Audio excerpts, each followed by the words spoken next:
The iPhone 17 Pro. Hey mama, you know I always got something to say. No matter if the weather fine or it's gloomy today, we gonna feel good and nothing gonna get in the way. Hey mama. Okay, so I'm gonna give it to you straight. We're gonna go straight to the point. There are a ton of videos out there that go through all the specs of the cameras, every single detail that you could possibly want to know about the camera system. But right now, I want to talk to you about the most important things you need to know as a photographer if one, you either just got the new iPhone, or two, you're thinking about getting the iPhone 17 Pro. These are the most important things you need to know from a photographer's standpoint. Okay, so I'm a professional photographer. I've been shooting for years. I shoot with the Canon R5 Mark II.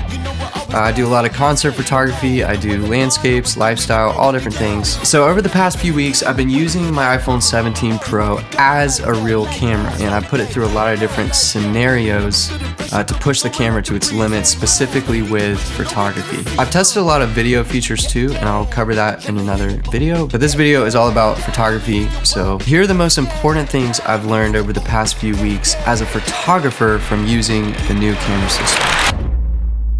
Okay, so I would normally use my Canon R5 Mark II to shoot the type of video that you're watching right now, like this talking head type video. And honestly, all of my YouTube stuff, I use my Canon R5. But for this video specifically, I use my iPhone to showcase what it can do in terms of video as well. Okay, so this year, all three of the cameras are 48 megapixels. I came from an iPhone 15 Pro, and I think the main camera was 48, but the other two were less. And so for me, I'm noticing a huge leap in quality between all three lenses now at 48. All right, so let's talk about the lenses. If you want the absolute best quality out of your iPhone 17 Pro, use the 1X, use the main camera. It has the lowest noise levels, you can shoot in the lowest light, and it has the sharpest image overall. So if you want something, whether it's a photo or video, to look the best, use that 24mm lens, because it's gonna look the sharpest and it's gonna have the lowest noise. It's gonna look the best. The 0.5 is my favorite lens. I shoot a ton of wide. I love to shoot wide when I do concert photography with my real camera. I use a 15 to 35. I love to shoot at 15, super wide. To me, it's cool that the iPhone has a very similar focal length, 13mm for the 0.5. So you get a very similar look to this at 15mm, actually even wider with the iPhone. I love that it's now 48 megapixels, and it actually looks a little better in low light than my 15 Pro did.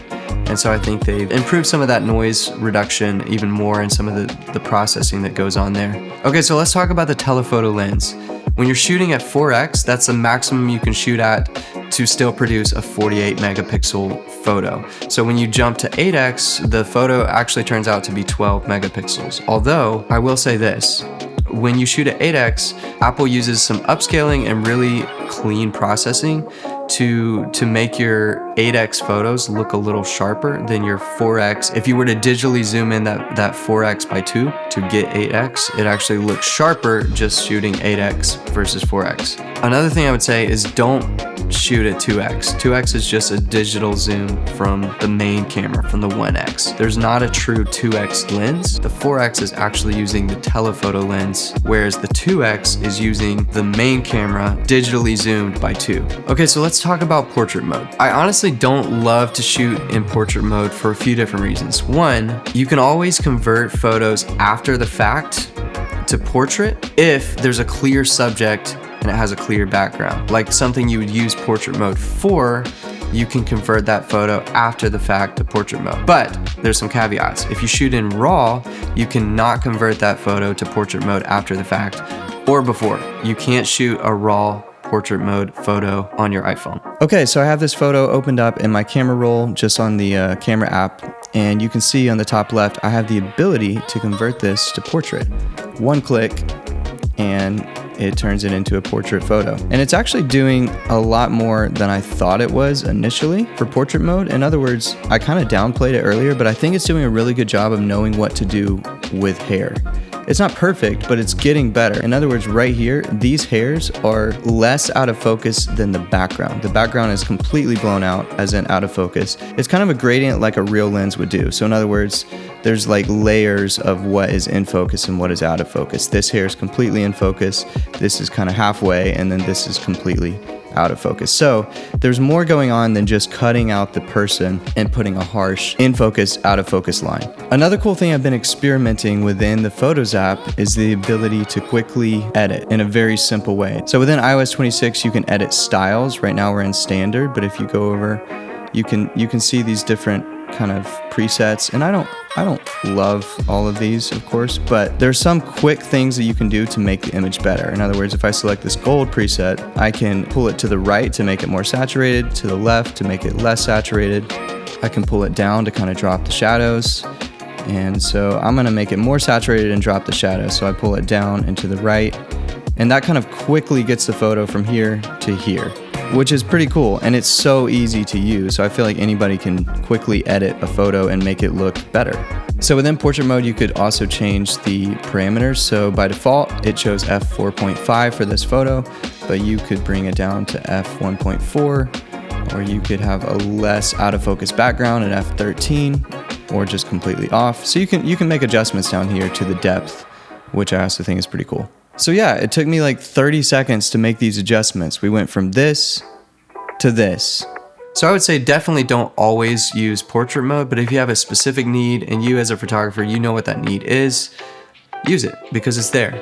Okay, let's talk about the selfie camera. They updated the selfie camera a ton in the fact that it's now 18 megapixels and the sensor is square, which means you hold your phone the same orientation to shoot either vertically or horizontally. And you can just press a button and it'll flip between horizontal and vertical. The selfie camera this year is better in low light than the 16 or the 15 than years prior, and it's slightly sharper because of that 18 megapixels. Okay, let's talk about apps. I personally just use the camera app because it's easier and things are automatic for photography. But if you want to get more technical and professional, you can use something like the Lightroom mobile app, and you can lock things like white balance or shutter, or you can set your ISO manually. You can do all the things that you can do with a real camera on that app. But to me, it's just like the whole point is convenience. Unless there's something specific I want to lock, I'll just let Apple's software determine what's best, just knowing that I'm shooting raw so I can make changes after the fact. So for me, it comes down to convenience. I love being able to shoot raw at 48 megapixels. Other than that, I let Apple's software do the rest, and it makes it really easy for me because it's just a point and shoot,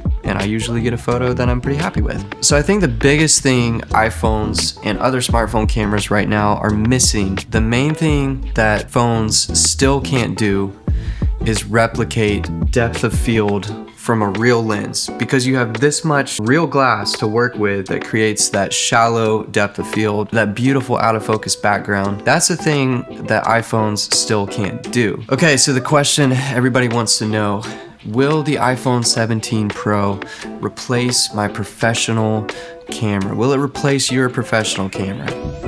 Right now, I can pretty confidently say the answer to that question is absolutely not. But I will say this, under the right conditions, the iPhone does really well and can look pretty close to a real camera if you know what you're doing and you know how to set yourself up for that. Okay, so these are my thoughts on the new iPhone 17 Pro when it comes to photography. I still just think it's amazing that in your pocket you can carry such a high quality photography camera everywhere you go that can also do all these other things, like make a phone call. If you're going on a hike and you want to take a beautiful picture from the top of the mountain, you don't have to carry this anymore. You can take a beautiful landscape wide photo at 48 megapixels in RAW straight from a little thing in your pocket. That's pretty cool. Anyway, I hope this video helps, and if you made it this far, thanks for sticking around. You mean a lot to me.